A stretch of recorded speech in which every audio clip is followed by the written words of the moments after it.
औज़ुबिल्लाहिमिनश्शैतानिर्रजीम बिस्मिल्लाहिर्रहमानिर्रहीम। Lecture number 18, first year physics, chapter number 7, oscillation. Oscillation कोई भी बॉडी या कोई भी system about mean position motion को रिपीट करे तो फिर उस मोशन को बेसिकली हम ऑसिलेटरी मोशन कहते हैं।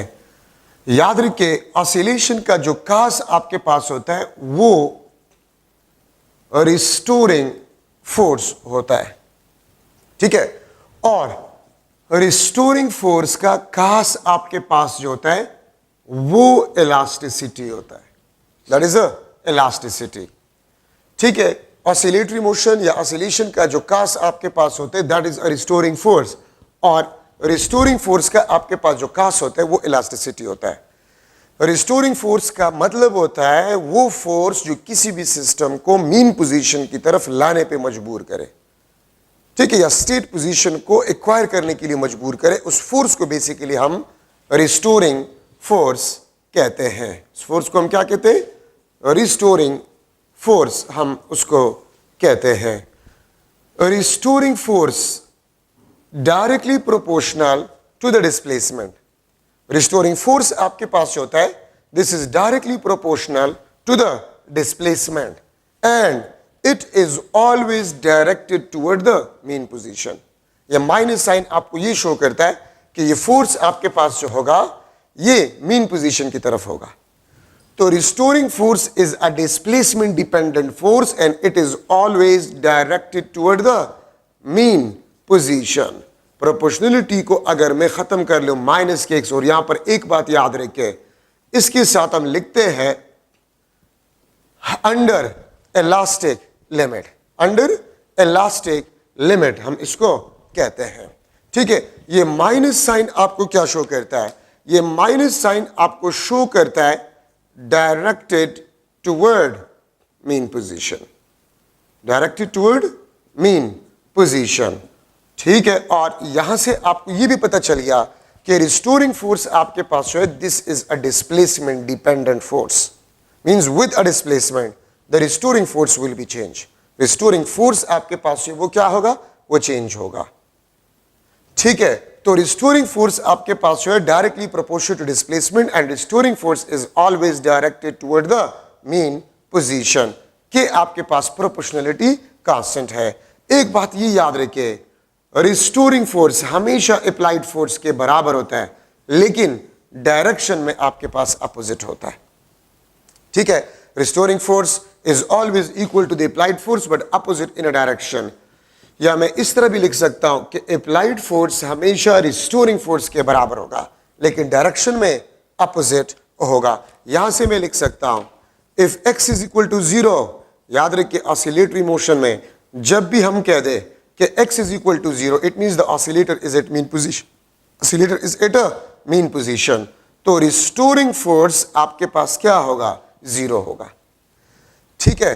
और अगर मैं लिख लो कि आपके पास x is equal to plus minus x not, x is equal to plus minus x not, means अगर ये आपके पास एक्सट्रीम पोजीशन पे, ठीक है, अगर एक्सट्रीम पोजीशन पे ऑसिलेटर हो तो रिस्टोरिंग फोर्स आपके पास है वो के एक्स नॉट होगा and it will B maximum. Restoring force आपके पास जो है वो मैक्सिमम फोर्स होगा if the oscillator is at a extreme position. याद रखिए, रिस्टोरिंग फोर्स को हम इलास्टिक फोर्स भी कहते हैं। Displacement dependent force is also known as elastic force and elastic force is always conservative force. Elastic forces भी आपके पास जो है वो conservative forces होते हैं। अच्छा, कुछ पैरामीटर्स है, मैं वैसे ही बोल लेता हूं आसान से, उस पर मैं टाइम ज़ाया नहीं करूंगा, ठीक है। टाइम पीरियड, टाइम पीरियड क्या होता है? The time duration of one oscillation, the time duration of one oscillation is known as time period. Frequency आपके पास क्या होता है? The reciprocal of time period.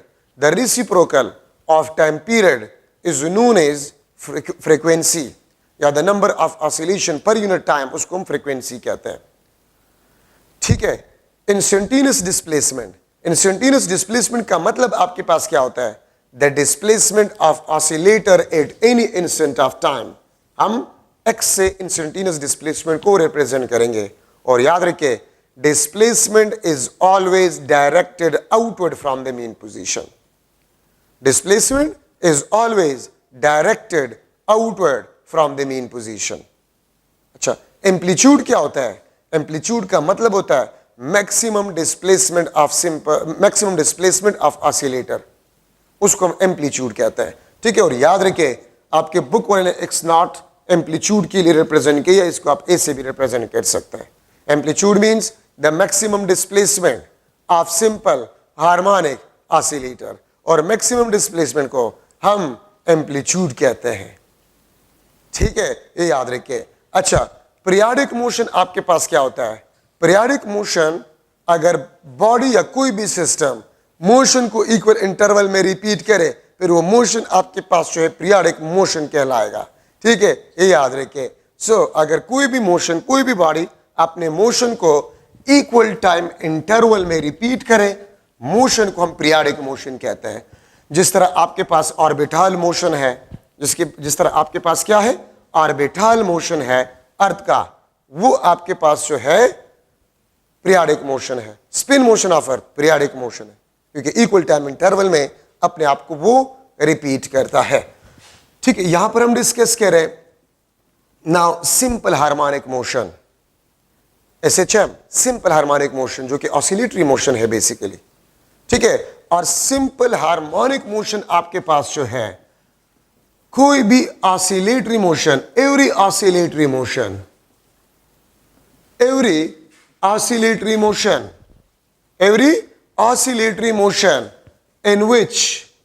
in which acceleration is directly proportional to the displacement. Acceleration is directly proportional to the displacement, and acceleration is directed toward the mean position. ये minus sign आपको ये show करता है कि acceleration आपके पास जो है वो टुवर्ड्स मीन पोजीशन होगा। ठीक है, और एक्सेलरेशन आपके पास होगा वो directly proportional to the displacement होगा। अगर मैं किसी ऑसिलेटर को ज्यादा डिस्प्लेसमेंट से डिस्प्लेस कर लूं तो वो तेजी से जाएगा मीन पोजीशन की तरफ। ठीक है, और अगर स्मॉल डिस्प्लेसमेंट से आप डिस्प्लेस करें वो स्लोली जाएगा। ठीक है, तो acceleration is directly proportional to the displacement, और ये माइनस साइन आपको क्या शो करता है? Acceleration will be directed toward the mean position. It means this acceleration is also a displacement dependent acceleration. Acceleration आपके पास जो है ये डिस्प्लेसमेंट डिपेंडेंट एक्सेलरेशन है। तो अगर मैं आपसे पूछूं कि ये डिस्प्लेसमेंट डिपेंडेंट एक्सेलरेशन है, तो कौन सा फोर्स इस एक्सेलरेशन को प्रोड्यूस करेगा? रिस्टोरिंग फोर्स, क्योंकि रिस्टोरिंग फोर्स भी डिस्प्लेसमेंट डिपेंडेंट फोर्स है। तो हर ऑसिलेटरी मोशन जो इस रिलेशन को सेटिस्फाई करे, एक्सेलरेशन डिस्प्लेसमेंट के डायरेक्टली प्रोपोर्शनल होगा and will be always directed towards the mean position. ठीक है, या इस इक्वेशन को अगर सेटिस्फाई करे, ठीक है, और यहां पर आपके पास ओमेगा स्क्वायर जो है इट इज कांस्टेंट, या मैं लिख सकता हूं ओमेगा आपके पास कांस्टेंट होगा, और अगर ओमेगा कांस्टेंट होगा तो टाइम पीरियड आपके पास कांस्टेंट होगा और फ्रीक्वेंसी भी आपके पास कांस्टेंट होगा। तो हर वो ऑसिलेटरी मोशन जो इस रिलेशन को और इस इक्वेशन को सेटिस्फाई करे, हर वो oscillatory motion simple harmonic motion होगा। और अगर कोई ऑसिलेटरी मोशन इस रिलेशन को और इस इक्वेशन को सेटिस्फाई ना करे, वो ऑसिलेटरी तो हो सकता है लेकिन सिंपल हार्मोनिक मोशन नहीं होगा। अगर आप किसी भी बुक को उठा के देखें तो उसमें आपको लिखा गया होगा कि acceleration is directly proportional to the displacement and acceleration is always directed towards the mean position. लेकिन अगर आप देखें तो इसमें एक बात, छुपी हुई बात है, acceleration is directly proportional to the displacement, और डिस्प्लेसमेंट का मतलब आपके पास क्या होता है? Straight path. तो याद रखिए, simple harmonic motion is always on a straight path, क्योंकि डिस्प्लेसमेंट आपके पास स्ट्रेट पाथ होता है। ठीक है, एंड आपके पास टाइम पीरियड कांस्टेंट है, so simple harmonic motion is periodic motion. Simple harmonic motion is periodic motion, और ये बात भी याद रखें कि every simple harmonic motion is oscillatory as well as periodic, लेकिन हर एक ऑसिलेटरी और हर एक पीरियाडिक मोशन वो सिंपल हार्मोनिक मोशन नहीं हो सकता। तो चार प्रॉपर्टीज आपके पास हो गए सिंपल हार्मोनिक मोशन का। Acceleration is directly proportional to the displacement, acceleration is directed towards the mean position, ठीक है। The oscillation must be on a straight path, oscillation straight path पे आपके पास होना चाहिए, ठीक है। और चौथा आपके पास जो है the oscillation must B periodic, oscillation simple harmonic motion जो हम बात करें वो पीरियाडिक होना चाहिए। अगर इन चार प्रॉपर्टीज में एक भी ना हो तो फिर ऑसिलेटरी वो हो सकता है, पीरियाडिक वो हो सकता है, लेकिन सिंपल हार्मोनिक मोशन नहीं होगा। अब देखिए, अगर सिंपल पेंडुलम को आप लार्ज थीटा से डिस्प्लेस करें,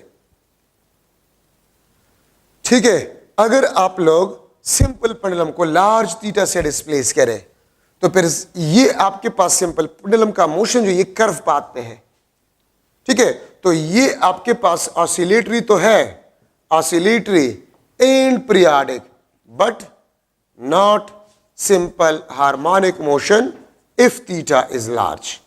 अगर आप सिंपल पेंडुलम को लार्ज थीटा से डिस्प्लेस करें तो मोशन ऑसिलेटरी भी होगा और पीरियाडिक भी होगा, लेकिन सिंपल हार्मोनिक मोशन नहीं होगा, ठीक है। और अगर स्मॉल थीटा से आप डिस्प्लेस करें, इफ थीटा इज स्मॉल, अगर आप स्मॉल थीटा से सिंपल पेंडुलम को डिस्प्लेस करें, स्मॉल थीटा इतना स्मॉल कि मोशन स्ट्रेट पाथ पे हो, मोशन स्ट्रेट पाथ पे हो, तो फिर आपके पास जो सिंपल पेंडुलम होगा, सिंपल हार्मोनिक मोशन ऑसिलेटर भी होगा, ऑसिलेटर भी होगा और पीरियाडिक भी आपके पास होगा। सिंपल हार्मोनिक मोशन भी होगा, ऑसिलेटर भी होगा और पीरियाडिक भी आपके पास होगा स्मॉल थीटा। लेकिन अगर लार्ज थीटा से हो, मोशन ऑसिलेटर तो होगा, ऑसिलेटरी मोशन होगा, पीरियाडिक भी होगा, सिंपल हार्मोनिक मोशन नहीं होगा लार्ज थीटा से, ठीक है। क्यों? क्योंकि मोशन स्ट्रेट पाथ पे नहीं है। एक्सेलरेशन अगर स्ट्रेट पाथ पे नहीं तो डायरेक्टेड मीन पोजीशन की तरफ नहीं होगा, ठीक है। तो इसलिए फिर आपके पास ये सिंपल हार्मोनिक मोशन नहीं होगा।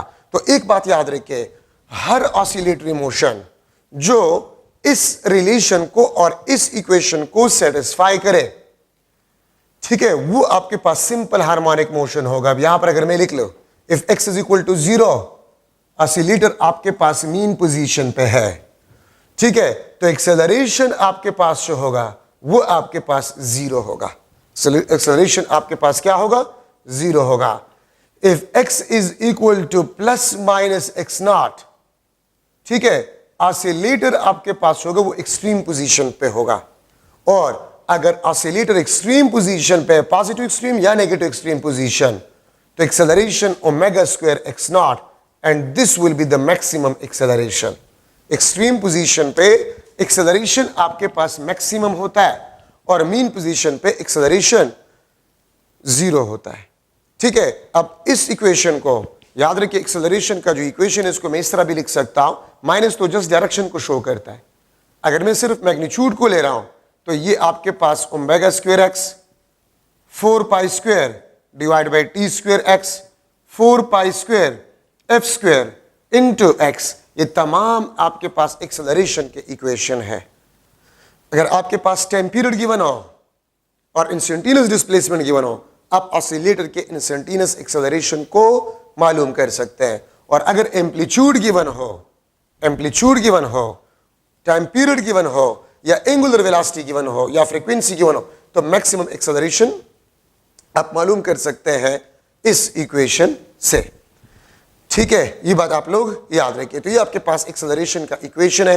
Acceleration is also a displacement dependent acceleration, और याद रखिए ये displacement dependent force acceleration produce करेगा और displacement dependent force restoring force आपके पास होता है, ठीक है। तो इसका मतलब यह है कि every oscillatory motion is accelerated motion. हर एक ऑसिलेटरी मोशन वो एक्सेलरेटेड मोशन होता है, वो एक्सेलरेटेड मोशन होता है, ठीक है। तो कांस्टेंट वेलोसिटी से ऑसिलेटरी मोशन पॉसिबल नहीं है। Every oscillatory motion is accelerated motion. ठीक है, अच्छा, अब यहां पर हम लिख रहे हैं रेफरेंस सर्कल। इस टॉपिक को रेफरेंस सर्कल का नाम क्यों दिया गया है? क्योंकि यहां पर मैथमेटिक्स के लिए या इक्वेशंस के डेरिवेशन के लिए हम जो सर्कल यूज करेंगे वो रेफरेंस सर्कल कहलाता है, जिसे हम डेरिवेशन कहते हैं मुख्तलिफ इक्वेशन का। ठीक है, कोई भी बॉडी अगर सर्कुलर पाथ पे मोशन कर रहा है, कोई भी बॉडी अगर सर्कुलर पाथ पे मोशन कर रहा है, ठीक है, तो उसका जो प्रोजेक्शन होगा, अगर आपको ये शेडो नजर आ रहा है, व्हाइट बोर्ड पे शेडो नजर आ रहा है, मैं अगर इसको सर्कुलर मोशन दे रहा हूं तो आप इसके प्रोजेक्शन को देख सकते हैं, वो व्हाइट बोर्ड पे ऑसिलेटरी मोशन कर रहा है। ठीक है, तो कोई भी बॉडी अगर सर्कुलर पाथ पे मोशन कर रहा है, लेकिन uniform circular motion, body in uniform circular motion, ठीक है, body in uniform circular motion, यहां पर आप लिख सकते हैं when body in uniform circular motion, then projection of a body, projection of a body along a diameter of circular path. ठीक है, when body in uniform circular motion, then projection of a body along a diameter of circular path will perform simple harmonic motion. कोई भी body अगर uniform circular motion कर रहा है तो उस बॉडी का जो प्रोजेक्शन होगा along a diameter, let suppose ये आपके पास बॉडी बी, ये ए पोजीशन, ये आपके पास ए प्राइम, ये आपके पास ओ, ठीक है, ये आपके पास क्या होगा, दिस इज थीटा, ये आपके पास क्या होगा, थीटा आपके पास होगा। तो आप ये देख सकते हैं कि इस बॉडी का जो प्रोजेक्शन होगा, इस बॉडी का जो प्रोजेक्शन होगा वो along a diameter simple harmonic motion करेगा। अब देखिए, यूनिफॉर्म सर्कुलर मोशन है, v आपके पास कांस्टेंट, एंगुलर वेलोसिटी आपके पास कांस्टेंट होगा, और अगर एंगुलर वेलोसिटी कांस्टेंट हो तो टाइम पीरियड और फ्रीक्वेंसी भी आपके पास कांस्टेंट होगा। तो देखिए, अगर एक बॉडी इस तरफ जा रहे हैं, इस तरफ ए से ए प्राइम की तरफ जा रहे हैं, तो इसका प्रोजेक्शन, मैं अगर यहां पर एक लाइट बी बना लूं तो इस बॉडी का प्रोजेक्शन जो होगा along a diameter, it will perform simple harmonic motion. अगर बॉडी सर्कुलर पाथ पे मोशन कर रहा है तो उस बॉडी का जो प्रोजेक्शन होगा along a diameter, it will perform simple harmonic motion. अब अगर बॉडी ए से ए प्राइम की तरफ जा रहा है तो प्रोजेक्शन भी ए से ए प्राइम की तरफ जाएगा। फिर यहां पर जब वापस ए प्राइम से ए की तरफ बॉडी सर्कुलर पाथ पे आएगा तो प्रोजेक्शन भी along a diameter A prime से ए की तरफ आएगा। तो ये प्रोजेक्शन अलोंग अ डायमीटर ये सिंपल हार्मोनिक मोशन करेगा अगर आपके पास circular motion, uniform circular motion हो। ठीक है, क्योंकि यूनिफॉर्म सर्कुलर मोशन में एंगुलर वेलोसिटी आपके पास कांस्टेंट होता है। तो जो सर्कुलर पाथ हम यूज करते for the derivation of equations, उस सर्कल को हम रेफरेंस सर्कल कहते हैं। ठीक है, तो इसमें एक चीज का आपने ख्याल रखना है, अगर एक बॉडी यूनिफॉर्म सर्कुलर मोशन में है तो बॉडी सर्कुलर मोशन कर रहा है लेकिन उसका प्रोजेक्शन अलोंग अ डायमीटर वो सिंपल हार्मोनिक मोशन करेगा। अब देखिए, ये प्रोजेक्शन, अगर ये बॉडी इस तरफ जा रहा है तो प्रोजेक्शन इस तरफ जाएगा। ठीक है, यहां पर मैं अगर इसको लिख लो, ये आपके पास सेंट्रीपिटल एक्सेलरेशन, आपको पता है centripetal acceleration is always directed toward the centre. तो ये कंपोनेंट आपके पास जो होगा, ये आपके पास ACX होगा और ये आपके पास ACY होगा। तो देखिए, प्रोजेक्शन भी इसी डायरेक्शन में है और x component of centripetal acceleration वो भी इस डायरेक्शन में है। तो प्रोजेक्शन का जो एक्सेलरेशन होगा, this is equal to ACX, या इसको मैं लिख सकता हूं AC cos थीटा। ठीक है, और acceleration of a projection AC को मैं लिख सकता हूं -r omega square cos theta. ये माइनस मैंने क्यों पुट किया, centripetal acceleration is always directed towards the main position. तो centripetal acceleration is negative because centripetal acceleration is always directed towards the main position। एक और चीज याद रखिए, अगर बॉडी यहां पर A पॉइंट पे है तो उसका प्रोजेक्शन भी A पे होगा। ठीक है, और अगर बॉडी किसी और पॉइंट पे हो तो प्रोजेक्शन आपके पास डायमीटर पे किसी और पॉइंट पे होगा। अगर बॉडी ए प्राइम पे हो तो प्रोजेक्शन भी ए प्राइम पे होगा, और यहां से लेकर, ठीक है, यहां से आप लोग लेकर यहां तक जो डिस्टेंस है इसको हम एम्पलीट्यूड कहते हैं। और याद रखे amplitude will be equal to the radius of a circular path. Projection का जो एम्पलीट्यूड होगा वो आपके पास radius of a circular path होगा। प्रोजेक्शन का जो एम्पलीट्यूड होगा वो radius of a circular path आपके पास होगा। तो AP is equal to -r omega square cos theta. ठीक है, तो मैं यहां से अगर देखूं, इसी फिगर को देखें, ये आपके पास x है, x डिस्प्लेसमेंट, ये प्रोजेक्शन का डिस्प्लेसमेंट, और ये आपके पास जो है दिस इज r, ये आपके पास क्या है, रेडियस है।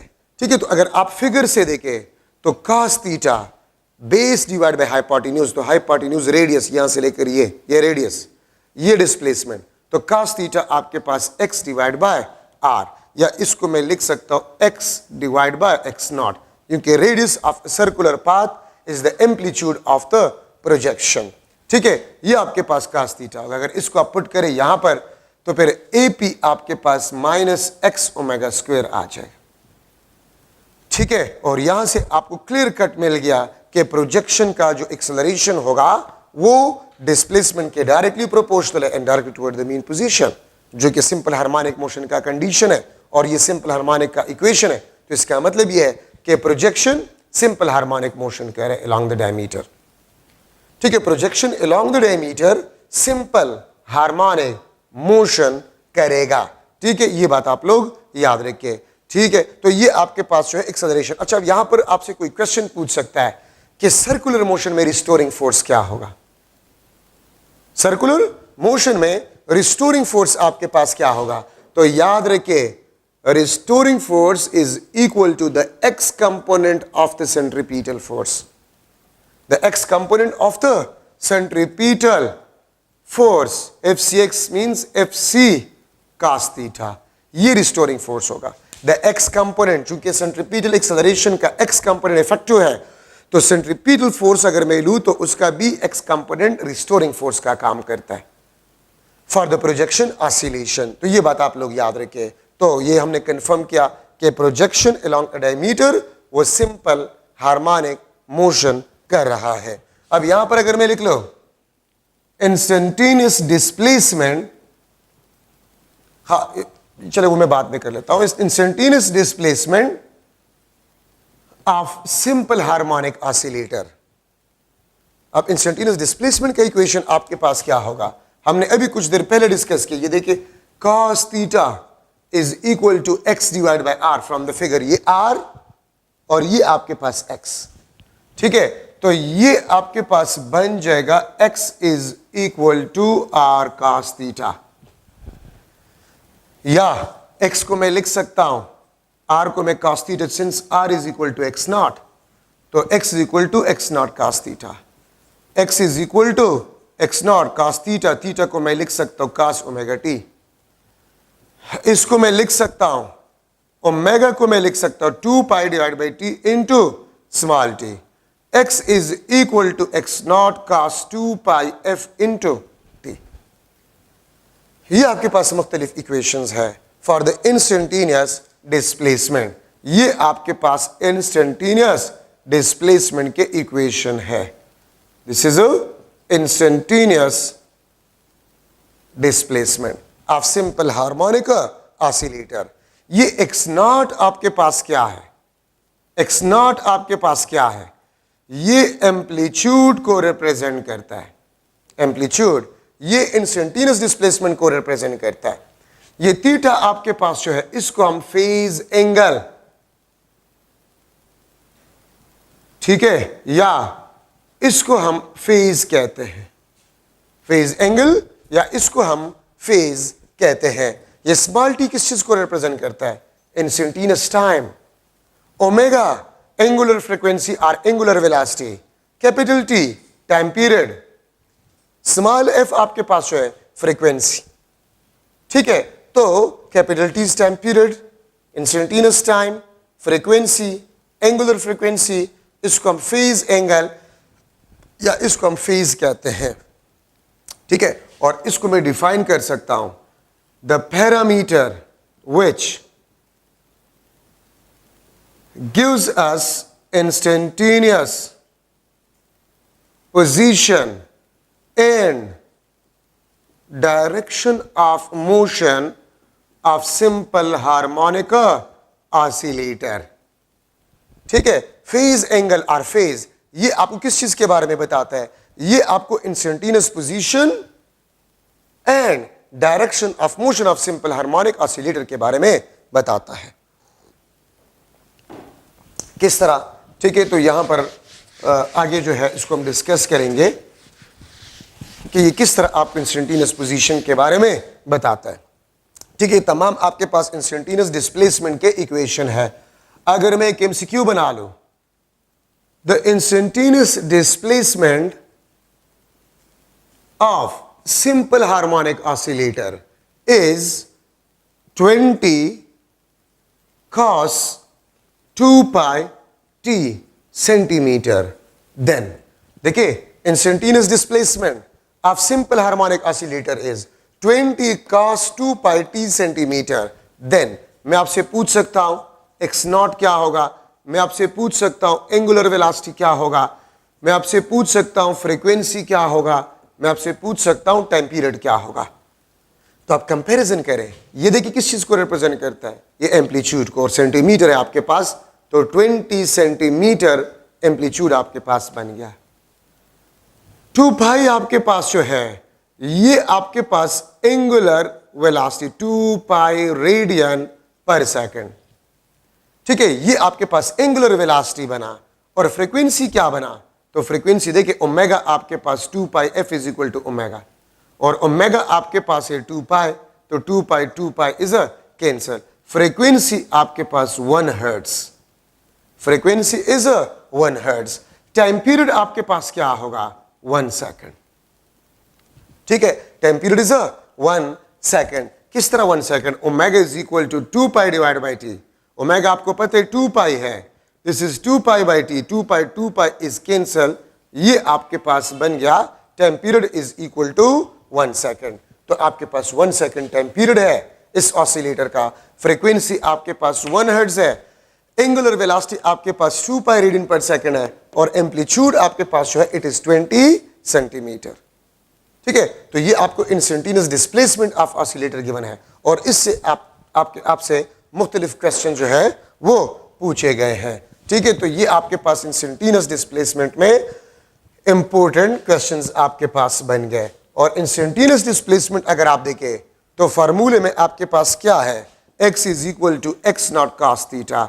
ये फेज एंगल ये आपको इंस्टेंटेनियस पोजीशन के बारे में बताएगा। देखिए, अगर ये आपके पास ऑसिलेटरी मोशन है, ये मैं a ले रहा हूं, this is a prime, theta आपके पास 0, टाइम आपके पास 0 है।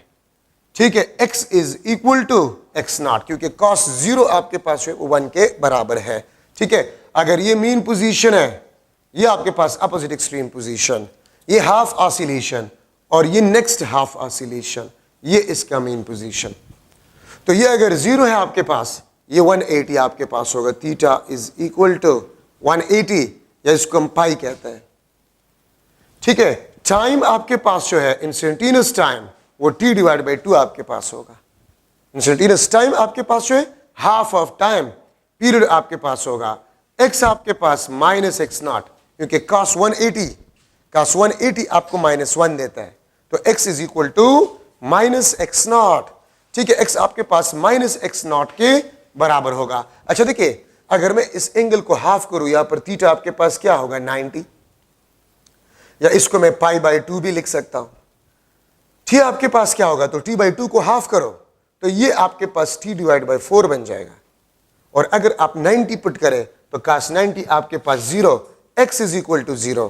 तो ऑसिलेटर आपके पास मीन पोजीशन पे है, ये आपके पास स्टार्टिंग पोजीशन पे, ये आपके पास अपोजिट एक्सट्रीम पोजीशन पे है। ठीक है, अच्छा यहां पर आ जाए, 180 के साथ 98 करें तो थीटा यहां पर आपके पास 270 है, या ये आपके पास 3 पाई डिवाइड बाई 2 है। Theta is equal to 270 degree, या ये आपके पास 3 पाई डिवाइड बाय 2 आपके पास होगा। और टाइम क्या होगा, तो देखिए ये t/4, ये आपके पास t/2 मींस मैं इसको 2t/4 भी लिख सकता हूं, ये आपके पास 3t/4, ये आपके पास यहां पर theta is equal to 360 degree, और t आपके पास है this is equal to capital T, ठीक है, आपके पास कैपिटल T बन जाएगा, या इसको मैं 4t/4 लिख सकता हूं, ये t/4, ये 2t/4, ये 3t/4, ये आपके पास 4t/4, यहां पर भी आपके पास x इज इक्वल टू 0, यहां पर आपके पास x is equal to x0, ठीक है। तो देखिए अगर आप थीटा पुट करते जाए तो आपके पास इंस्टेंटेनियस मोशन, इंस्टेंटेनियस पोजीशन और डायरेक्शन ऑफ मोशन आपके पास आ जाएगा। अब यहां से आप देख सकते हैं 0 से लेकर 180 तक direction of motion is from right to left, and 180 से लेकर 360 डिग्री तक the motion is from left to right, from left to right आपके पास होगा, ठीक है। तो ये आपके पास जो है ऑसिलेटरी मोशन को एंगल वाइज आप डिस्कस कर सकते हैं। देखिए मैंने एक ऑसिलेशन को 4 इक्वल पार्ट्स में डिवाइड किया, एक, ये दूसरा, ये तीसरा, ये चौथा। We divide the oscillation into 4 equal parts, where for one part the time is capital T divide by 4, ठीक है। अगर आप इसको फर्दर हाफ करें, आप इसको फर्दर हाफ करें तो t/4 को आप हाफ करें क्या बन जाएगा, t/4 को हाफ करें तो क्या बन जाएगा, t/8 आपके पास बन जाएगा, ये आपके पास t/8, ये आपके पास 2t डिवाइड बाय, ये आपके पास 3t/8, ये आपके पास 4t/8, ये आपके पास 5t/8, ये आपके पास 6t/8, ये आपके पास 7t डिवाइड बाय 8, ये आपके पास 8t डिवाइड बाय 8। तो मतलब मेरे कहने का ये है कि हम एक ऑसिलेशन को 2 इक्वल पार्ट्स में डिवाइड कर सकते हैं, या 4 में डिवाइड कर सकते हैं, या 8 में, या 16 में। आप एक ऑसिलेशन को 2 इक्वल पार्ट्स में डिवाइड कर सकते हैं, हाफ ऑसिलेशन, हाफ को फिर आप हाफ करें 1/4 ऑसिलेशन, 1/4 को फिर हाफ करें 1/8 ऑसिलेशन, 1/8 को फिर हाफ करें 1/16। तो आप एक ऑसिलेशन को 2, 4, 8, 16, 32, 64 इक्वल पार्ट्स में डिवाइड कर सकते हैं। ये थीटा आपको इंस्टेंटेनियस पोजीशन और डायरेक्शन ऑफ मोशन के बारे में आपको बताएगा। वो डायग्राम ज्यादा गंदा हो गया तो मैं थोड़ा सा यहां पर एक और चीज आपको बताना चाहता हूं। ये तो मैंने अगर लिख लिया, ये आपके पास mean position x is equal to 0, अगर वापस आएगा तो मैं इसको ये भी मीन पोजीशन, तो अगर मैं यहां पर थीटा देखो, ये आपके पास 90 है, यहां पर थीटा 270 है, तो मैं अगर इसको भी मीन कहूं और इसको भी मीन कहूं तो फिर तो कोई फर्क ही नहीं हुआ। तो इसलिए याद रखें 180 के बाद जो एंगल आपके पास आएगा 360 डिग्री, 180 के बाद जो एंगल आएगा, इसका मतलब यह है कि इसके साथ आएगा way back, on a way back. Oscillation यहां से आपने स्टार्ट किया, यहां पर आ गया, अब वापस, तो इसको हम ऑन अ वे बैक कहते हैं। तो ये मीन पोजीशन, और 270 पे on a way back at mean position, ये आपके पास मीन पोजीशन, ये आपके pass on a way back at mean position आपके पास होगा, ठीक है। ये आपके पास क्या है, ये starting position, between starting position and mean position, ये वाला पॉइंट। अगर मैं थीटा लूं 45, 90 का हाफ 45, तो इस पोजीशन को हम कहते हैं बिटवीन स्टार्टिंग एंड मीन। लेकिन इस पोजीशन को मैं क्या कहूंगा, इसको मैं कहूंगा on a way back between mean and starting position, ठीक है। आपके पास ये पोजीशन कौन सा होगा, this will be on a way back, ये आपके पास होगा on a way back between mean and starting, और इस पॉइंट को मैं क्या कहूंगा, between mean and starting position. ये point between mean and starting position, ये point on a way back between mean and starting position. मैं अगर इस पॉइंट को ले रहा हूं तो ये point between opposite extreme position, between opposite, this is between mean and opposite extreme position, और इसको मैं कहूंगा on a way back between mean and opposite extreme position. तो 180 के बाद जो एंगल होता है उसके साथ फिर हम कंडीशन जो आते हैं हम लिखते हैं वे बैक। अगर मैं आपसे पूछूं if the oscillator is on a way back at mean position, what will be the phase angle, phase angle क्या होगा। अगर आपके पास एक oscillator on a way back at mean position हो तो 270 ठीक है। लेकिन अगर मैं कह दूं the oscillator is at mean position, तो फिर आपके पास थीटा क्या होगा, 90। ठीक है। अगर मैं कह दूं the oscillator is between starting and mean, तो थीटा आपके पास 45 होगा। लेकिन अगर मैं यहां पर कह दूं the oscillator is on a way back between mean and opposite extreme, तो यहां पर एंगल आपके पास 315 डिग्री होगा। ठीक है। तो इस चीज का आपने थोड़ा सा ख्याल रखना होगा। तो ये आपके पास इंस्टेंटेनियस डिस्प्लेसमेंट में इंपॉर्टेंट पॉइंट्स आपके पास बन गए। अब अगर मैं लिख लो instantaneous velocity of simple harmonic oscillator, instantaneous velocity of simple harmonic oscillator. ठीक है।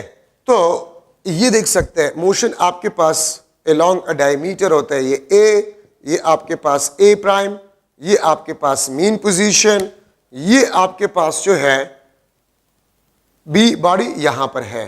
ठीक है। ये आपके पास बी बॉडी। तो आपको पता है कि जो वेलोसिटी होता है it is always tangential to the circular path, it is always tangential to the circular path. तो मैं यहां पर अगर एक एक्सिस खींच लूं और मैं इस वेलोसिटी को कंपोनेंट्स में रिजॉल्व कर लूं, ये आपके पास वी वाई, ये आपके पास वी एक्स। ठीक है। यहां पर इसका प्रोजेक्शन होगा, इस बॉडी का प्रोजेक्शन यहां पर होगा, दिस इज प्रोजेक्शन।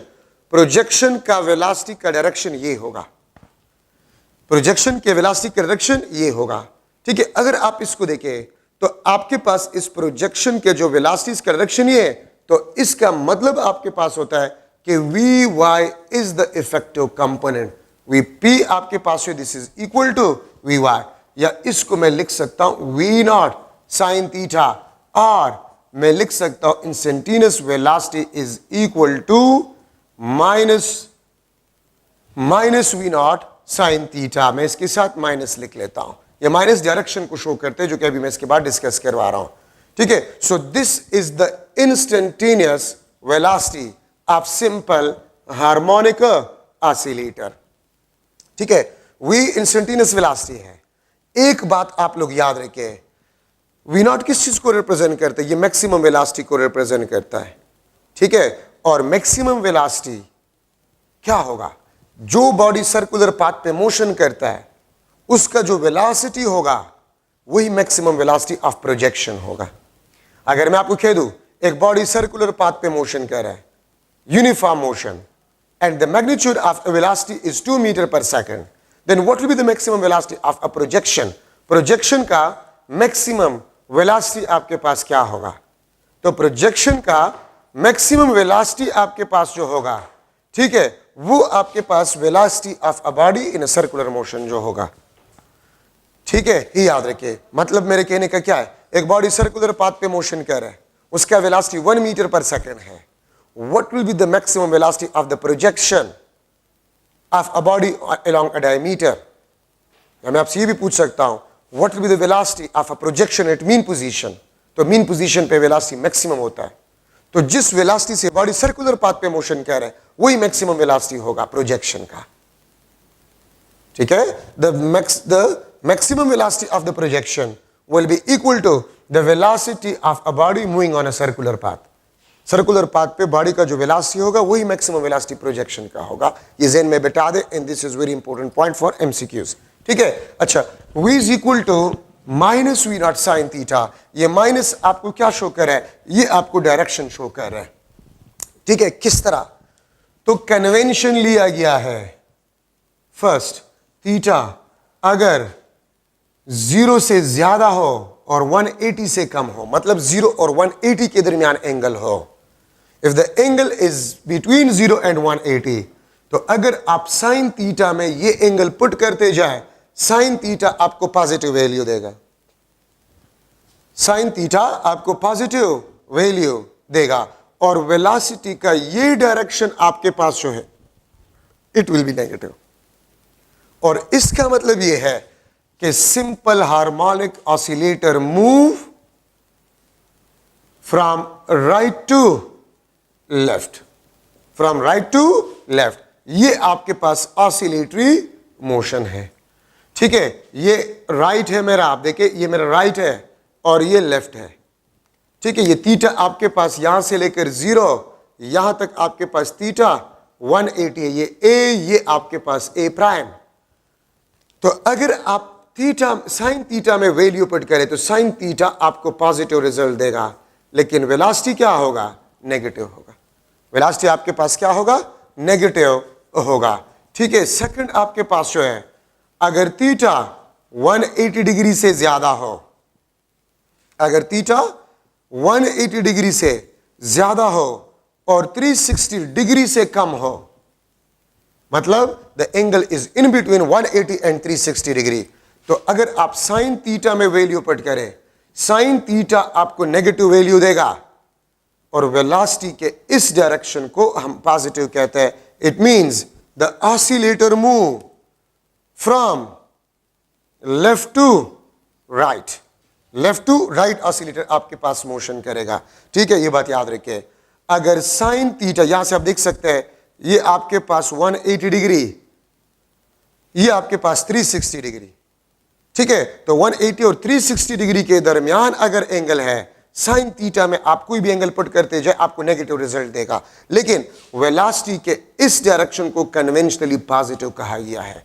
तो एक कन्वेंशन बनाया गया है कि एंगल अगर 0 और 180 के दरमियान हो तो साइन थीटा आपको पॉजिटिव रिजल्ट देगा, तो वो डायरेक्शन ऑफ वेलोसिटी आप नेगेटिव ले। अगर साइन थीटा पॉजिटिव रिजल्ट दे रहे तो वेलोसिटी का वो डायरेक्शन आप नेगेटिव ले। अगर साइन थीटा आपको नेगेटिव रिजल्ट दे रहे, वेलोसिटी के उस डायरेक्शन को आप जो है पॉजिटिव ले। ये कन्वेंशनल है। तो कन्वेंशनली ऑसिलेशन को लेफ्ट से राइट की तरफ, राइट से लेफ्ट की तरफ शुरू, राइट से शुरू किया गया है, राइट टू लेफ्ट फिर लेफ्ट टू राइट। ठीक है, ये बात आप लोग याद रखें। तो ये आपके पास इंस्टेंटेनियस वेलोसिटी में इंपॉर्टेंट डिस्कशन आपके पास बन गया है। अब अगर मैं इक्वेशंस लिख लो, v is equal to v not sine theta, मैंने माइनस साइन नहीं लिखा क्योंकि माइनस तो जस्ट डायरेक्शन को शो करता है। अगर हम मैग्नीट्यूड की बात करें तो फिर माइनस साइन लिखने की जरूरत नहीं है। ठीक है, साइन थीटा मैं लिख सकता omega t, v is equal to v not sine 2 pi divide by capital T into small t. ठीक है, मैं इसको लिख सकता हूं v not sine 2 pi f into T.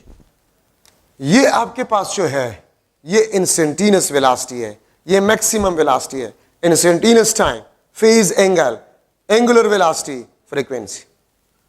तो जिस किस्म के एमसीक्यू मैंने बनाए थे इंस्टेंटेनियस डिस्प्लेसमेंट के लिए, उसी तरह हम इंस्टेंटेनियस वेलोसिटी के लिए भी जो है ये डिस्कस करेंगे। अगर मैं लिख लूं MCQ, instantaneous velocity of simple harmonic oscillator is 10 sin pi t, मैंने लिख लिया, बल्कि मैं वही लिख लेता हूं, चले 2 पाई इंटू टी सेंटीमीटर पर सेकंड। एग्जैक्टली मैंने वही वैल्यूज लिए। ठीक है, तो लेकिन साइन है, ये वेलोसिटी है सेंटीमीटर पर सेकंड। मैं आपसे पूछ सकता हूं वी नॉट क्या होगा, मैं आपसे पूछ सकता हूं एंगुलर वेलोसिटी क्या होगा, मैं आपसे पूछ सकता हूं टाइम पीरियड क्या होगा, मैं आपसे पूछ सकता हूं फ्रीक्वेंसी क्या होगा। तो वी नॉट 10 सेंटीमीटर पर second, angular velocity 2 pi radian पर सेकंड, और अगर एंगुलर वेलोसिटी 2 पाई है, ठीक है, तो 2 pi F is equal to 2 pi, frequency आपके पास 1 हर्ट्ज, टाइम पीरियड आपके पास क्या होगा 1 सेकंड, चूंकि एंगुलर वेलोसिटी 2 पाई एफ या 2 पाई डिवाइड बाई टी, तो एंगुलर वेलोसिटी तो आ गया 2 पाई, ये एंगुलर वेलोसिटी है। इसी से ही आप फ्रीक्वेंसी और टाइम पीरियड को मालूम कर सकते हैं। ठीक है, तो इंस्टेंटेनियस डिस्प्लेसमेंट के लिए हमने जो इक्वेशंस लिखे थे, उसी तरह ही इक्वेशंस हम इंस्टेंटेनियस वेलोसिटी के लिए भी लिख सकते हैं। ठीक है, अच्छा, अब यहां पर मैं लिख सकता हूं, आपको पता है sine square theta plus cos square theta is equal to 1। ठीक है, मैं लिख सकता हूं sine square theta is equal to 1 minus cos square theta. मैं अगर अंडर रूट निकालू तो sine theta is equal to under the root of 1 minus cos square theta. ठीक है, तो मैं इस साइन थीटा को रिप्लेस कर सकता हूं 1 minus cos square theta under root से। ठीक है, तो वी आपके पास जो है v not sine theta, v आपके पास जो है वी नॉट साइन थीटा के बजाय मैं लिख सकता हूं under the root of 1 minus cos square theta. Sine theta v is equal to v not sine theta, v is equal to v naught 1 minus cos square theta. आपको पता है कि कॉस थीटा आपके पास जो है x डिवाइड बाय r। ठीक है, तो यहां पर मैं लिख सकता हूं v is equal to v naught 1 minus cos square theta, ये x divide by r whole square. ये भी आपके पास इंस्टेंटेनियस वेलोसिटी का इक्वेशन है।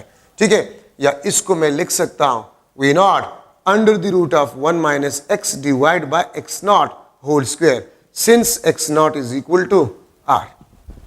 तो मैंने आर को एक्स नॉट से रिप्लेस किया, v is equal to v naught, इसको मैं इस तरह भी लिख सकता हूं x not square minus x square divide by x not square.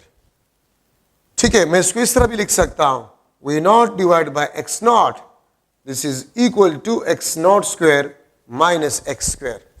ठीक है, और v naught divide by x naught, v naught divide by x naught. ठीक है, इसको हम किस चीज से रिप्लेस कर सकते हैं? इसको हम एंगुलर वेलोसिटी से रिप्लेस कर सकते हैं। v is equal to omega x not square minus x square. ये भी आपके पास वेलोसिटी की इक्वेशन, ये भी वेलोसिटी की इक्वेशन, ये भी वेलोसिटी की इक्वेशन, ये भी आपके पास वेलोसिटी की इक्वेशन, ये भी और ये भी आपके पास वेलोसिटी की इक्वेशन।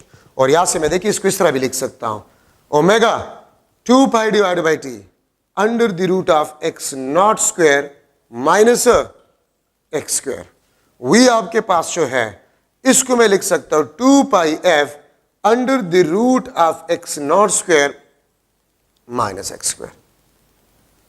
ठीक है, तो ये भी आपके पास इंस्टेंटेनियस वेलोसिटी की इक्वेशन, ये भी इंस्टेंटेनियस वेलोसिटी की इक्वेशन। तो कोई भी इक्वेशन आपको दी जा सकता है, मैं आपसे पूछ सकता हूं the instantaneous velocity of simple harmonic oscillator is a dash, तो इसमें से कोई भी equation as a correct option put किया जा सकता है। और ये बात याद रखें, the ratio of maximum velocity of simple harmonic oscillator to the maximum displacement is equal to angular frequency और angular velocity of simple harmonic oscillator. यहां पर मैं लिख लेता हूं। ठीक है, आपके पास है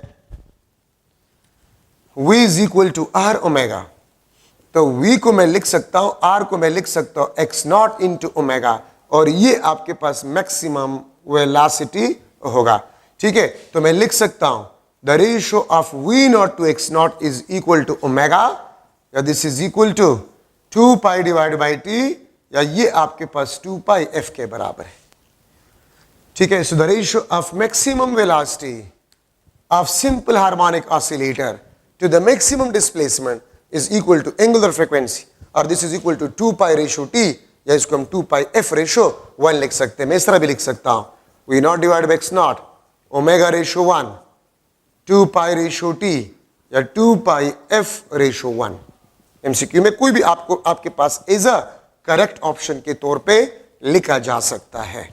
ठीक है, अब यहां से आप देख सकते हैं, इस इक्वेशन से आप देख सकते हैं यहां से, if x is equal to 0 oscillator is at a mean position. Oscillator आपके पास मीन पोजीशन पे होगा, और अगर ऑसिलेटर मीन पोजीशन पे होगा तो ये आपके पास ओमेगा एक्स नॉट, और ये आपके पास मैक्सिमम वेलोसिटी होगा एट मीन पोजीशन। अगर मैं लिख लो if x is equal to plus minus x not means extreme position, तो v आपके पास होगा it will be equal to 0। Extreme position पे वेलोसिटी 0 होता है, मीन पोजीशन पे वेलोसिटी आपके पास मैक्सिमम होता है। ठीक है, वो आप इस इक्वेशन से लिख सकते हैं। और यहां पर आप ये भी लिख सकते हैं, देखिए v is equal to 2 pi divide by T into x naught. यहां से आप ये भी लिख सकते हैं v is equal to 2 pi f into x not.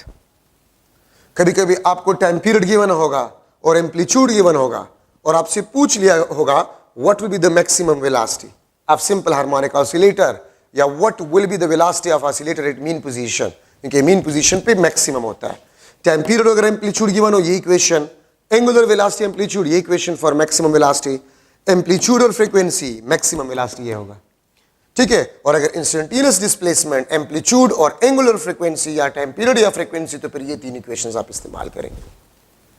मैं एक दफा फिर रिपीट कर रहा हूं, टाइम पीरियड और एम्पलीट्यूड गिवन हो, what will be the maximum velocity, और मैक्सिमम वेलोसिटी मीन पोजीशन पे होता है, तो ये आपके पास v naught is equal to 2 pi divide by T x naught. ठीक है, अगर आपके पास फ्रीक्वेंसी गिवन और एम्पलीट्यूड गिवन हो, मैक्सिमम वेलोसिटी है। एंगुलर वेलोसिटी और एम्पलीट्यूड, मैक्सिमम वेलोसिटी की इक्वेशन आपके पास ये होगा। ठीक है, तो ये आपके पास जो है इंपॉर्टेंट पॉइंट्स है in instantaneous velocity of simple harmonic oscillator. ये आपने गौर से देखना होगा ये चीज। ठीक है, ये इंपॉर्टेंट है आपके पास। Time period amplitude, angular velocity amplitude, frequency amplitude, तो फिर मैक्सिमम वेलोसिटी आप मालूम कर सकते हैं इस इक्वेशन से। ठीक है, तो ये आपके पास जो है इंपॉर्टेंट डिस्कशन है इन इंस्टेंटेनियस वेलोसिटी। अच्छा अब देखिए, डिस्प्लेसमेंट के इक्वेशन में cos थीटा है, वेलोसिटी के इक्वेशन में sin थीटा है आपके पास। x is equal to x naught cos theta, v is equal to v naught sin theta. ठीक है, यहां पर आप देख सकते हैं, आप ये इक्वेशंस इस्तेमाल करेंगे कब?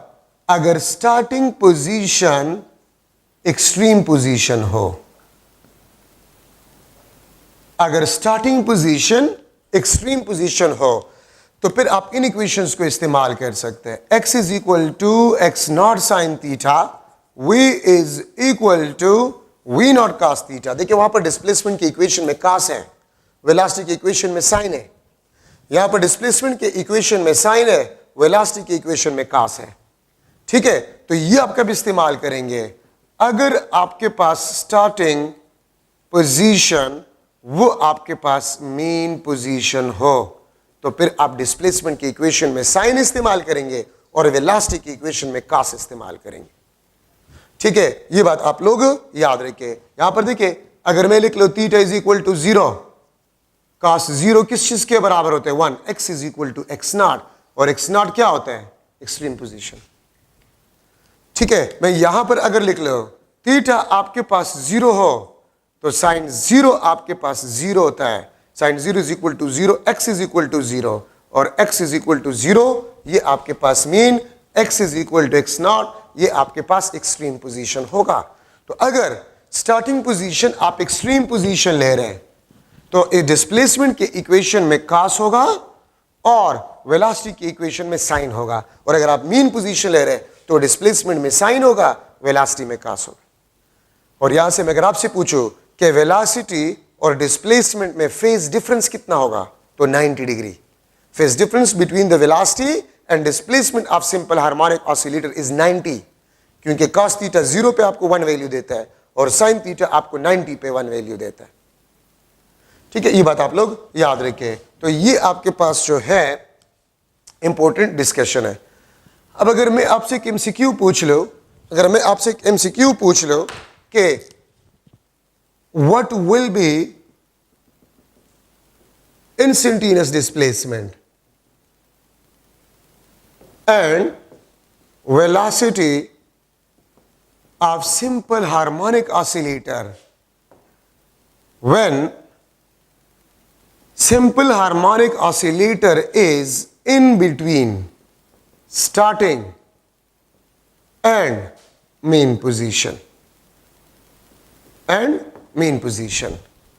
What will be the instantaneous displacement and velocity of simple harmonic oscillator when simple harmonic oscillator is in between starting and a mean position? A option, ठीक है, x naught divided by 2, v naught divided by 2. B option, 3 under root 3 x naught divided by 2, v naught divided by under root 2. C option, x naught divided by under root 2, v naught divided by under root 2. D option आपके पास जो है x naught divided by 2 and under root 3 v naught divided by 2. ठीक है, तो कौन सा आपके पास करेक्ट ऑप्शन होगा? तो देखिए, मैंने आपको स्टार्ट में बताया था, ये आपके पास स्टार्टिंग पोजीशन है, ये अपोजिट एक्सट्रीम पोजीशन है, and this is the main position. तो आपको यहां पर बताया ही है when the simple harmonic oscillator is between starting and a main position. तो ये आपके पास स्टार्टिंग पोजीशन है, ये आपके पास मेन पोजीशन है। तो इट मींस ऑसिलेटर यहां पर है, यहां पर थीटा क्या होता है? मेन पोजीशन पे 90 होता है। तो यहां पर क्या होगा? 90 को हाफ करे, यहां पर क्या होगा? 45 डिग्री। तो अगर थीटा 45 है तो cos 45 किस चीज के बराबर है? cos 45 और sin 45 दोनों आपके पास 1/√2 के बराबर है, 1 डिवाइड बाय √2 के बराबर है। तो याद रखिए x इंस्टेंटेनियस डिस्प्लेसमेंट भी आपके पास x0 डिवाइड बाय √2 होगा और इंस्टेंटेनियस वेलोसिटी भी आपके पास v0 डिवाइड बाय √2 होगा। क्यों? थीटा आपके पास जो है वो 45 डिग्री है। The oscillator is in between starting and mean. ये अगर यहां पर ऑसिलेटर हो, the oscillator is in between mean and opposite extreme position. अगर ऑसिलेटर यहां पर हो तो on a way back between mean and opposite extreme. अगर ऑसिलेटर यहां पर हो, ठीक है, तो इसका मतलब ये होता है the oscillator is in between mean and starting on a way back between, way back आपने लिखना होगा, यहां पर हो the oscillator is on a way back between mean and opposite extreme. अगर ऑसिलेटर यहां पर हो, ऑसिलेटर यहां पर हो, so it means the oscillator is on a way back between starting and mean position. ठीक है, ये बात आप लोग याद रखें। तो थीटा आपके पास 45 डिग्री या ये आपके पास पाई डिवाइड बाय 4 रेडियन होगा। ठीक है, तो ये आपके पास इसमें एक एमसीक्यू पॉइंट है। दूसरा एमसीक्यू मैं इस तरह भी आपसे पूछ सकता हूं। ठीक है, एक दूसरा एमसीक्यू मैं इस तरह भी लिख सकता हूं, MCQ if x is equal to √3 divide by 2x0 या 0.866 x0, then what will be the instantaneous velocity where v0 is maximum velocity? v0 आपके पास maximum velocity है। ठीक है, तो देखिए ए ऑप्शन आपके पास जो है बन जाएगा v0 divide by 2, B option v0 divide by √2, C option v0 divide by 4 और डी ऑप्शन आपके पास जो है √3 v0 डिवाइड बाय 2। ठीक है, तो आपके पास इंस्टेंटेनियस वेलोसिटी क्या होगा? तो देखिए यहां से आपके पास x किस चीज के बराबर है? x0 cos theta. तो cos थीटा के बजाय यहां पर क्या है? cos थीटा के बजाय √3 डिवाइड बाय 2 है। तो वो कौन सा एंगल है जिस पे cos थीटा आपको √3 देता है, √3 डिवाइड बाय 2 देता है? ठीक है, तो वो आपके पास है 30 degree. Theta is equal to 30 degree और 30 डिग्री को मैं लिख सकता हूं π/6। तो आप वेलोसिटी की इक्वेशन में v is equal to v0 sin theta, v0 sin 30, तो sin 30 किस चीज के बराबर है? Half. This is the instantaneous velocity of simple harmonic oscillator अगर इंस्टेंटेनियस डिस्प्लेसमेंट आपके पास √3 x0 डिवाइड बाय 2 हो। मैं इस तरह भी लिख सकता हूं, if the instantaneous displacement is equal to 0.866 times of amplitude, then what will be the instantaneous velocity? तो half of the maximum velocity। अब यहां पर मैं डिस्कस कर रहा हूं instantaneous kinetic energy of simple harmonic oscillator। तो instantaneous kinetic energy half mv square और इसको मैं लिख सकता हूं v के बजाय omega x0 square minus x square, क्योंकि v आपके पास था omega x0 square minus x square, तो v के बजाय मैंने ये पुट कर लिया। तो ये आपके पास इंस्टेंटेनियस काइनेटिक एनर्जी का फार्मूला है। अब देखिए अगर x आपके पास 0 हो, if x is equal to 0, तो आपके पास instantaneous kinetic energy half m omega square x0 square होगा, which will be the maximum kinetic energy, जो कि मैक्सिमम काइनेटिक एनर्जी के बराबर आपके पास होगा। ठीक है, अगर मैं लिख लो if x is equal to plus minus x0 means the oscillator is at extreme position, oscillator extreme position पे है, तो यहां पर पुट करें x0 square minus x0 square 0, तो एक्सट्रीम पोजीशन पे काइनेटिक एनर्जी आपके पास 0 होगा। सही है, अब अगर मैं लिख लो instantaneous potential energy of simple harmonic oscillator, तो instantaneous potential energy half m omega square x square. ठीक है, ये आपके पास इंस्टेंटेनियस पोटेंशियल एनर्जी को रिप्रेजेंट करता है। अगर मैं लिख लो if x is equal to 0 means the oscillator is at mean position. अगर oscillator आपके पास mean position पे हो तो instantaneous potential energy दागोरे x 0 instantaneous potential energy 0. mean position पे potential energy 0 लेकिन kinetic energy maximum. If x is equal to plus minus x naught means extreme position तो फिर instantaneous potential energy आपके पास क्या होगा, हाफ अगर यहां पर एक्स नॉट पुट करें तो half M omega square x not square, half M omega square x not square. This is the maximum potential energy. Extreme position पे पोटेंशियल एनर्जी मैक्सिमम होता है. ठीक है, पोटेंशियल एनर्जी आपके पास क्या होता है, मैक्सिमम होता है. ठीक है, और एक्सट्रीम पोजीशन पे काइनेटिक एनर्जी जीरो होता है. मीन पोजीशन पे potential energy zero, kinetic energy maximum. अगर मैं लिख लो instantaneous total energy of simple harmonic oscillator, अगर आप टोटल एनर्जी को ले तो total energy is the sum of kinetic energy plus potential energy. The sum of kinetic energy plus potential energy, इसको हम टोटल एनर्जी कहते हैं. ठीक है, और मैं अगर इसे मालूम करूं तो half M omega square x not square, इसको मैं इस तरह भी लिख सकता हूं ओमेगा 2 पाई स्क्वायर तो 4 pi square, 2 pi square m divide by T square x not square, या इसको मैं लिख सकता हूं 2 pi square m f square into x not square. ये आपके पास total energy of simple harmonic oscillator है. अगर एम्पलीट्यूड ऑफ ऑसिलेटर डबल हो जाए तो total energy will becomes 4 time. अगर एम्पलीट्यूड हाफ हो जाए टोटल एनर्जी 4 टाइम डिक्रीजेस. ठीक है, अगर frequency double total energy 4 time बन जाएगा, फ्रीक्वेंसी हाफ टोटल एनर्जी आपके पास 4 टाइम डिक्रीजेस. ठीक है, तो ये आपके पास टोटल एनर्जी का इक्वेशन है.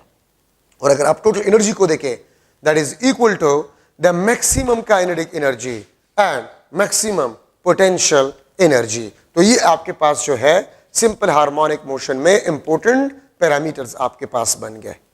ठीक है, अच्छा नेक्स्ट लेक्चर में इंशाल्लाह इसमें इंपॉर्टेंट एमसीक्यूज में डिस्कस करवाऊंगा टोटल एनर्जी वगैरह में 5 मिनट तक. ठीक है, फिर मैं mass spring system, simple pendulum, उसमें थोड़ा सा जनरल डिस्कशन. ठीक है, free oscillation, forced oscillation, phase angle, phase differences वगैरह. ठीक है, डैम्प्ड ऑसिलेशन और रेजोनेंस वगैरह. मींस मैं चैप्टर को खत्म करूंगा इंशाल्लाह नेक्स्ट लेक्चर में, तो आप उसको एक नज़र जरूर देंगे. Thank you so much.